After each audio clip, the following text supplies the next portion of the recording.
लालकुआं कोतवाली क्षेत्र के हल्दूचौड़ा स्थित शिवपुरी इलाके के एक निर्माणाधीन मकान की छत गिर जाने से एक मजदूर की मौके पर ही मौत हो गई, जबकि एक मजदूर गंभीर रूप से घायल हो गया। प्राप्त जानकारी के मुताबिक मौके पर पहुंची पुलिस ने शव को कब्जे में ले लिया है, जबकि दूसरे घायल मजदूर को गंभीर अवस्था में हल्द्वानी के अस्पताल ले जाया गया है। बताया जा रहा है कि मृतक मजदूर फहीम पुत्र सलीम हाथीखाना कॉलोनी लालकुआं निवासी के रूप में शिनाख्त हुई है। वहीं दूसरे गंभीर रूप से घायल हो गया, जिसका नाम पप्पू बताया जा रहा है, जिसकी स्थिति अभी भी नाजुक बताई जा रही है। ये घटना हल्दूचौड़ा के इंदिरा कॉलोनी के शिवपुरी कॉलोनी में हुई है, जहां पर पुनर्निर्माण का कार्य चल रहा था, जिसमें अचानक ही छत गिर जाने से ये बड़ा हादसा हो गया। मौके पर मौजूद लोगों ने बताया कि मकान के कार्य में लगे दोनों मजदूर अपना काम कर रहे थे, तभी अचानक छत की दीवार आ गिरी। पुलिस से मिली जानकारी के मुताबिक दूसरे मजदूर की स्थिति अत्यधिक गंभीर होने पर 108 के द्वारा हल्द्वानी अस्पताल ले जाया गया। ये इंदिरा आवास सहकारी कॉलोनी हल्दौड़ में यहाँ पर मकान का जो है पुनर्निर्माण का कार्य चल रहा था, तो मजदूर उसको स्लैब को तोड़ रहे थे, तो स्लैब वो पलट गई, जिसमें दो मजदूर दब गए, जिसमें से एक तो तत्काल जिनकी मृत्यु हो गई, एक गंभीर रूप से घायल हैं जिन्हें हल्द्वानी ले गए हैं और ला करके फिर उनको निकाला और पुलिस वाले आए थे और 108 में उनको भी अस्पताल हल्द्वानी ले गए। लगभग अभी हो गया है 1 घंटा हो गया इस वक्त, और सभी लोग थे अभी तक यहाँ पर। अभी तो स्थिति उसके कह नहीं सकते हैं, उस वक्त देखा ही नहीं कैसे। श्री आनंद सिंह राणा। ये दिन के 11 बजे की घटना है। हमारी शिवपुरी कॉलोनी बमेटा बंगर केशव ग्राम सभा में ये हादसा हुआ है। एक ही मौत हो गई है, एक घायल है। सुबह उनके मकान का निर्माणाधीन मकान का जो काम चल रहा था तोड़ फोड़ का, तो उसमें कार्यरत थे, तो अचानक ऊपर से बोल्डर गिर गया, उसमें हादसा हुआ। क्या ये श्री आनंद सिंह राणा जी गलती जाहिर रूप से लेबरों की है, लापरवाही है, जिसके कारण वो छत गिर गई। आम आदमी पार्टी के मुखिया और मुख्यमंत्री अरविंद केजरीवाल के द्वारा देहरादून दौरे पर बिजली बिलों को मुफ्त करने के बयान को लेकर भाजपा के प्रदेश प्रवक्ता द्वारा उत्तराखंड की जनता को अमर्यादित भाषा से संबोधित किया गया। उसे लेकर उनका एक वीडियो भी वायरल हुआ है, जिसे मुद्दा बनाते हुए आम आदमी पार्टी के कार्यकर्ताओं ने आज 70 विधानसभाओं में पुतला फूंका। आपको बताते चले कि 2022 के चुनाव नजदीक आते हैं। सभी पार्टियां अपनी अपनी जड़ें मजबूत करने में लगी हुई है। कोई आम आदमी पार्टी द्वारा अपने मुखिया को बुलाकर प्रदेश में चुनाव को ध्यान में रखते हुए कई घोषणा करवाई गई। वहीं दिल्ली के मुख्यमंत्री अरविंद केजरीवाल द्वारा उत्तराखंड में सत्ता में आने पर बिजली मुफ्त करने की घोषणा को लेकर भाजपा प्रदेश प्रवक्ता द्वारा उत्तराखंड की जनता के लिए अमर्यादित शब्दों का प्रयोग किया गया, जिसे लेकर आम आदमी पार्टी के कार्यकर्ताओं द्वारा उत्तराखंड के सभी 70 विधानसभाओं में आज पुतला दहन का कार्यक्रम किया गया। पुतला दहन में आम आदमी पार्टी के कई कार्यकर्ताओं और आम जनमानस भी मौजूद थे।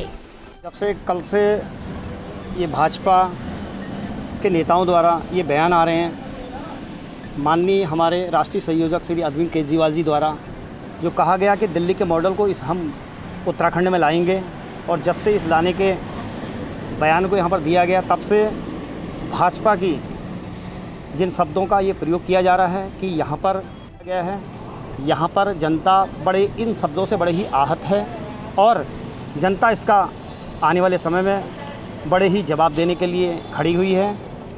इसलिए आज हमारे इस उत्तराखंड में जो जनता दुखी है, लगभग 70 के 70 विधानसभाओं में आज भूख रहे हैं कि जब माननीय केजरीवाल जी ने आप पार्टी के संयोजक महोदय ने 300 यूनिट बिजली की घोषणा की, तो एक प्रवक्ता महोदय द्वारा जो उत्तराखंड में भिखारी भीख मांगने वाले जो शब्द का यूज किया, जो यहाँ की जनता का अपमान है, और इसका आम आदमी पार्टी घोर विरोध करती है।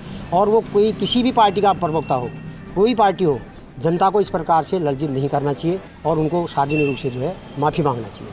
और हमारा उत्तराखंड जो बना था कई आकांक्षाओं आशाओं के लिए बना था, लेकिन 20 साल हो गए कि हम अभी कहीं पर भी कुछ स्टैंडिंग नहीं कर पाए। दिन दिन पर हमारे प्रदेश की दशा और दिशा को देखते हुए आम आदमी पार्टी ने दिल्ली मॉडल को लागू करने के लिए यहाँ पर अपना कदम बढ़ाया है, और जो सराहनीय भी है, क्योंकि दिल्ली में आम आदमी पार्टी के उसमें वहाँ पर काफ़ी सुविधाएं लोगों को मिली है, और वही मॉडल यहाँ पर वो लागू करने जा रहे हैं। उसके अलावा भी कई चीज़ उनके उसमें है, उनका काफ़ी होमवर्क किया है।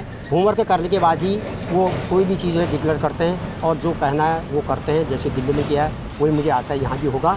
और हम जो इस प्रकार से अभी तक पूर्ण बात करते हैं, चाहे वो किसी पार्टी का प्रवक्ता हो, कोई हो, इसको सहन अब नहीं किया जाएगा। उत्तराखंड की जनता राज्य बनने से पहले भी कई बार अमेंडमेंट की गई है और जिसके कारण उन्हें उत्तराखंड राज्य की मांग की थी और हमारे माताओं ने, बहनों ने, भाइयों ने, कई ने सदाहत यहाँ दी। आज उनकी आत्मा को बहुत ठेस पहुँचेगा जो हम इस प्रकार की भाषा का प्रयोग करेंगे।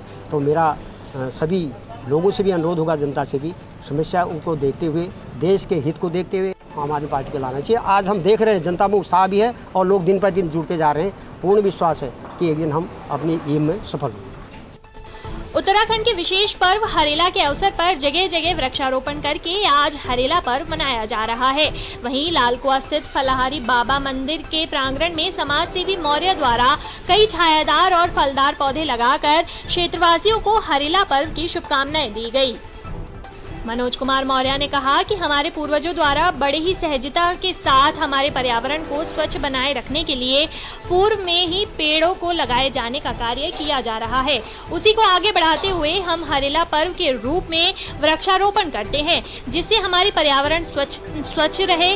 कहा जाता है कि हरेला पर्व हरियाली का प्रतीक होता है। वहीं हरेला पर्व के मास यानी कि सावन के महीने की शुरुआत होती है। ऐसा भी कहा जाता है कि जितना पौधा हरा होगा उतनी ही अच्छी बरसात होती है। उत्तराखंड हमारा पर्वतीय राज्य है और हरेला जो है हमारे यहाँ का राज्य पर्व है जो बड़ी ही धूमधाम से मनाया जाता है और पुराने समय से फसल के टाइम में पर्व मनाया जाता था।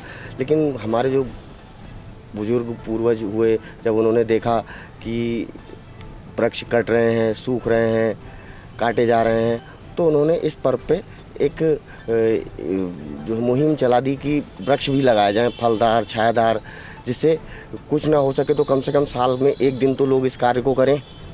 तो इसलिए वृक्षारोपण भी शुरू हो गया और उसी के वृक्ष लगाने हैं तो इस बार मंदिर और अन्य परिसर में लगाए जाएं और कुछ फलदार वृक्ष लगाए जाएं। छायादार तो बहुत लगे हैं।